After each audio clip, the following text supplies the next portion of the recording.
Assalomu alaykum aziz tomoshabinlar. Bugun men sizga shunday muhim ma'lumotni aytamanki, u ko'pchiligingizni shok holatiga solishi mumkin. Gap nafaqat keksa avlod vakillari, balki ularning farzandlari, nabiralari, ya'ni butun oila a'zolari uchun ham hayotiy ahamiyatga ega bo'lgan bir masalada ketmoqda. Yaqinda qabul qilingan ba'zi o'zgarishlar tufayli pensiya tizimida jiddiy yangiliklar kutilmoqda. Bu o'zgarishlar ko'pchilik pensionerlarimizning hayotiga bevosita ta'sir qiladi. Shuning uchun bu videoni oxirigacha diqqat bilan tomosha qilishingizni tavsiya qilaman. Hozir aytiladigan ma'lumotlar hayotingizda qanday qarorlar qabul qilishingiz kerakligini belgilab berishi mumkin. Eng muhimi, vahimaga tushishdan avval vaziyatni to'liq tushunib olishimiz kerak. Bu taqiq aslida nima va u kimlarga ta'sir qiladi? Bugun men aynan shu savollarga javob beraman. Videoni boshlashdan oldin kanalimizga obuna bo'lishni va ushbu videoga like bosishni unutmang. Bu bizga kelajakda yanada ko'proq foydali va dolzarb ma'lumotlarni sizga yetkazishda yordam beradi. Muammoning mohiyati avvallari qanday edi va endi nima o'zgardi? Keling, avvalo vaziyatga oydinlik kiritaylik. Uzoq yillar davomida mamlakatimizda juda ko'p ishlayotgan pensionerlarimiz uchun maxsus qoidalar amalda edi. Gap shundaki, aksariyat hollarda nafaqaga chiqqandan keyin ham ishlashni davom ettirgan fuqarolarimiz o'z ish haqqi bilan birga pensiyalarini to'liq miqdorda olib kelishgan. Ya'ni ular ham mehnat loyihasi singari ish haqqi olishgan, ham pensiya tizimidan o'zlariga tegishli to'lovlarni hech qanday cheklovlarsiz olish imkoniga ega edilar. Bu ayniqsa past pensiya oluvchi yoki katta oilani boqishga majburlar uchun juda katta yordam edi. Ularning oilaviy byudjeti ikki manbadan shakllanib, moddiy ahvoli ancha barqaror bo'lishiga imkon yaratardi. Ko'plab kadrlar yetishmovchiligi bo'lgan sohalarda, masalan, ta'lim, sog'liqni saqlash yoki ishlab chiqarishda keksa mutaxassislarning ishda qolishi jamiyatimiz uchun ham juda muhim edi. Chunki ularning tajribasi va bilimi bebahodir. Ammo endilikda vaziyat biroz o'zgardi. Pensiya tizimini optimallashtirish va uning barqarorligini ta'minlash maqsadida yaqinda yangi qonun hujjatlari qabul qilindi. Bu hujjatlarga ko'ra ishlayotgan pensionerlarga pensiya to'lash tartibiga ba'zi o'zgartirishlar kiritildi. Asosiy o'zgarish shundaki, endilikda ishlayotgan pensionerlarga pensiyaning faqatgina muayyan bir qismi yoki belgilangan bir miqdori to'lab berilishi mumkin. Boshqacha aytganda, ular ish haqi olib turgan bir vaqtda pensiyasining to'liq miqdorini olish huquqidan cheklanadi. Bu degani emas, ular umuman pensiya olmaydi. Yo'q, bu mutlaqo noto'g'ri tushuncha. Gap faqatgina pensiya to'lovlarining miqdorini qayta ko'rib chiqish haqida bormoqda. Ayrim hollarda, ayniqsa pensiya miqdori mamlakat bo'yicha belgilangan minimal miqdordan yuqori bo'lganlar uchun bu o'zgarishlar sezilarli bo'lishi mumkin. Hukumat bu o'zgarishlarni pensiya fondi yukini kamaytirish va nafaqa tizimining uzoq muddatli barqarorligini ta'minlash zarurati bilan izohlamoqda. Shuningdek, bu harakatlar mehnat bozorida yosh kadrlar uchun yangi imkoniyatlar yaratishga qaratilgan degan fikrlar ham mavjud. Lekin bu chora-tadbirlar amalda qanday ta'sir ko'rsatadi va kimlarga? Mana shu haqida batafsil gaplashamiz. Asosiy qism B. Nimalarni bilishingiz kerak? Kimlar xavotir olishi kerak va kimlar yo'q? Demak, ushbu yangi qoidalar doirasida aynan nimalarni bilishingiz kerak? Birinchi navbatda bu o'zgarishlar ishlayotgan pensionerlarga taalluqlidir. Agar siz nafaqaga chiqqan bo'lsangiz va rasmiy ravishda ish joyingiz bo'lsa, siz ushbu qoidalardan bevosita ta'sirlanasiz. Ya'ni sizning pensiya to'lovlaringiz miqdori endilikda qayta ko'rib chiqilishi mumkin. Bu degani oldingi kabi ish haqi bilan birga pensiyaning to'liq miqdorini olish imkoniyatingiz cheklanadi. Kimlar xavotir olishi kerak? Bu o'zgarishlar birinchi navbatda hozirda rasman ishlayotgan va pensiya olib turgan barcha fuqarolarga tegishli. Ayniqsa pensiyasi yuqori bo'lgan va nisbatan yaxshi ish haqiga ega bo'lgan pensionerlar uchun bu o'zgarishlar sezilarli bo'lishi mumkin. Keling, aniq misollar keltiramiz. Misol bir Mariya opa, 15 yoshli o'qituvchi. Mariya opa 5 yildan beri nafaqada. Uning pensiya miqdori 20 million 800 ming so'm. U maktabda yarim stavkada ishlashni davom ettiradi va oylik 2 million 500 ming so'm ish haqi oladi. Hozirgi kunga qadar Mariya opa har oy jami 4 million 300 ming so'm daromadga ega edi. Yangi qoidalarga ko'ra, agar pensiyaning to'liq miqdori ish haqiga qo'shilmasligi haqidagi qoida kuchga kirsa, Mariya opaga pensiyasining faqat belgilangan minimal qismi yoki umum pensiya to'lovi to'xtatilishi mumkin.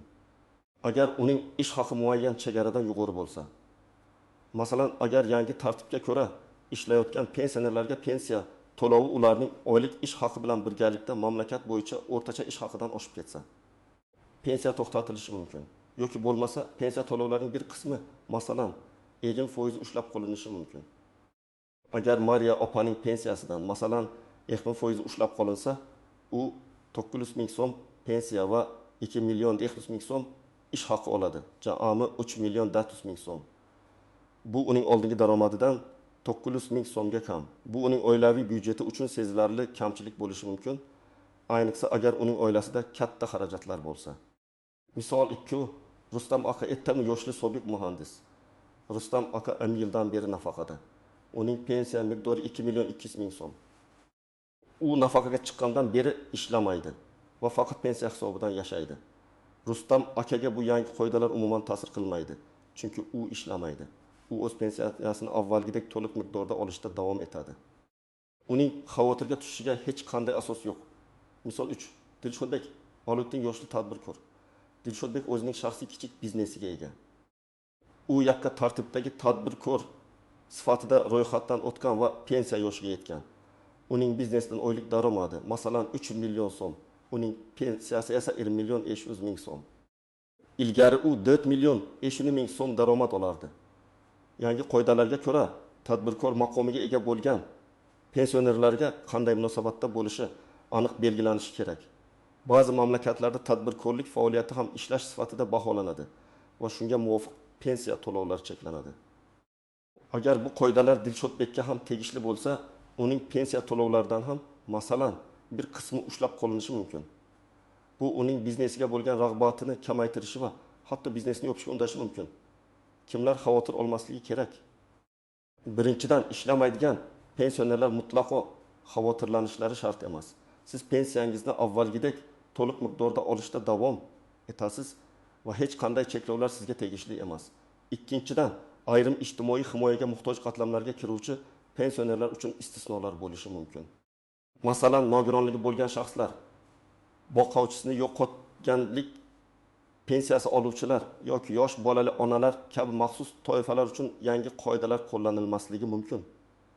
Bu kabi ijtimoiy imtiyozlar odatda davlat tomonidan himoya qilinadi va ularni bekor qilish yoki chekish kamdan kam hollarda uchraydi.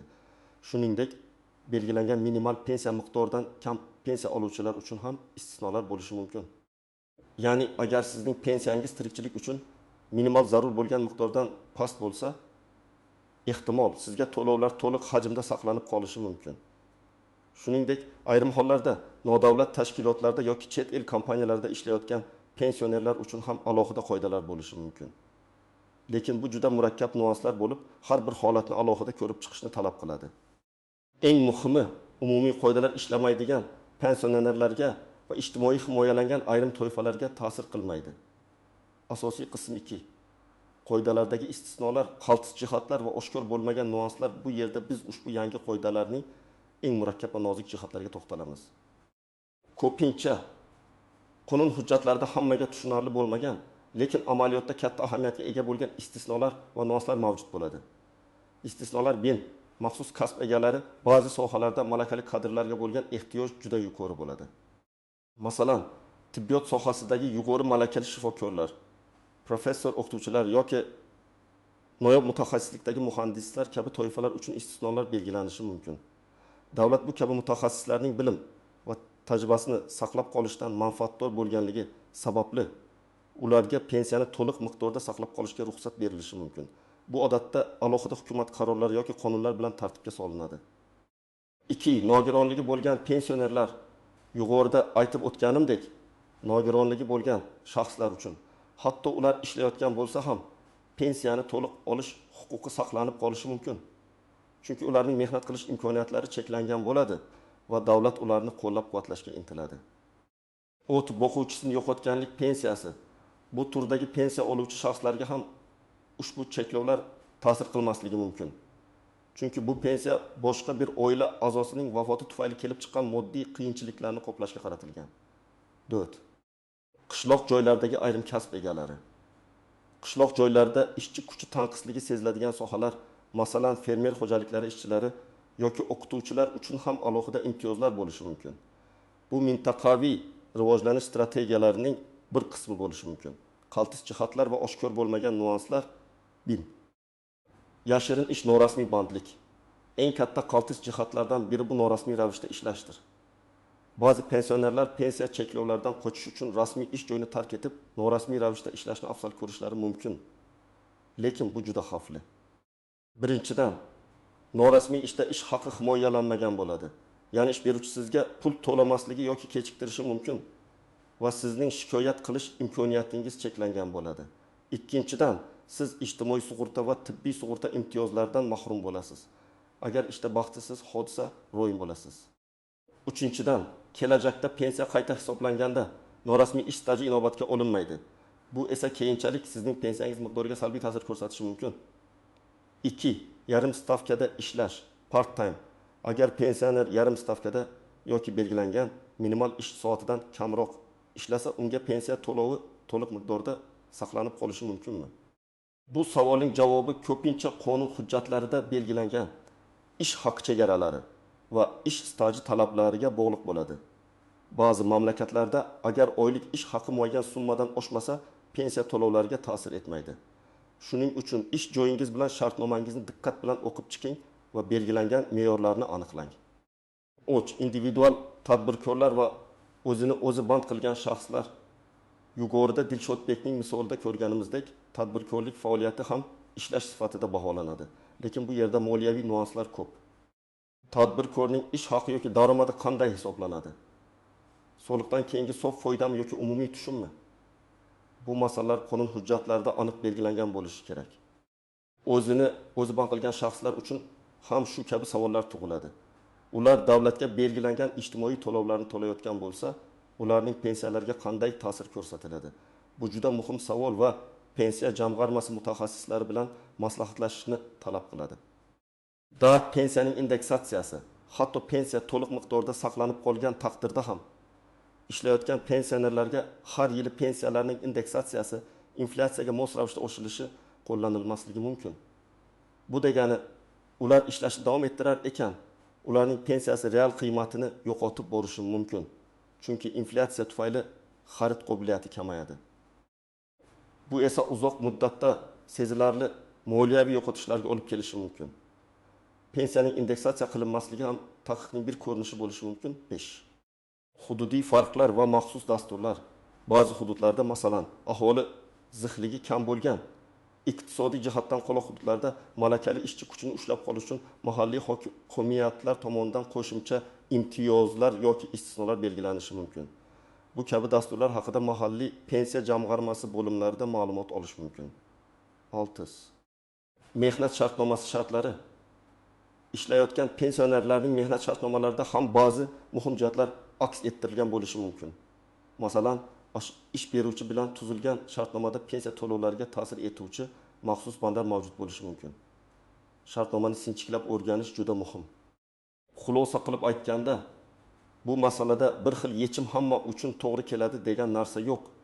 Har bir holat o'ziga xos bo'lib, uning murakkabliklarini tushunish uchun chuqur o'rganish va mutaxassis maslahati kerak.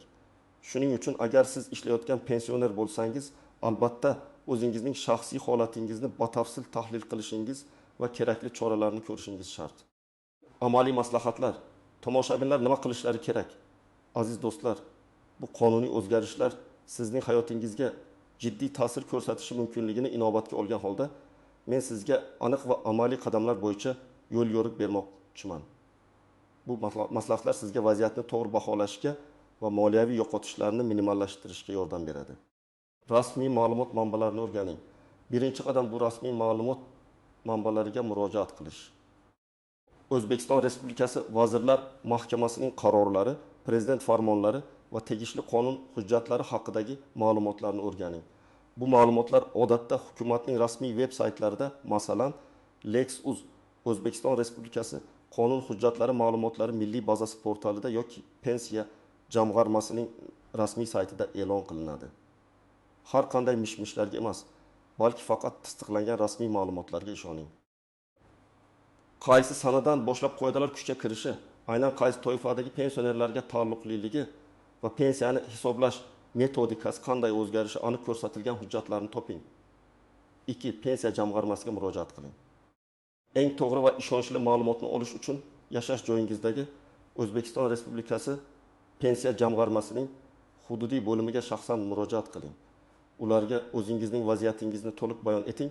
Sizning yoshingiz, ish stajingiz, hozirgi ish joyingiz, oylik ish haqingiz miqdori va nafaqa miqdorini aniq ayting. Qanday hujjatlarni olish kerak?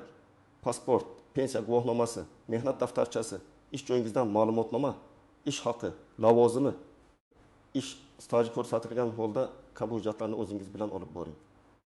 Qanday savollar berish kerak? Mening hozirgi holatimda pensiya to'lovlariga qanday o'zgarishlar kutilmoqda? Agar men ishlashni davom ettirsam, pensiyam qancha miqdorga kamayadi yoki umuman to'lanmaydimi? Men uchun qandaydir istisnolar yoki imtiyozlar bormi?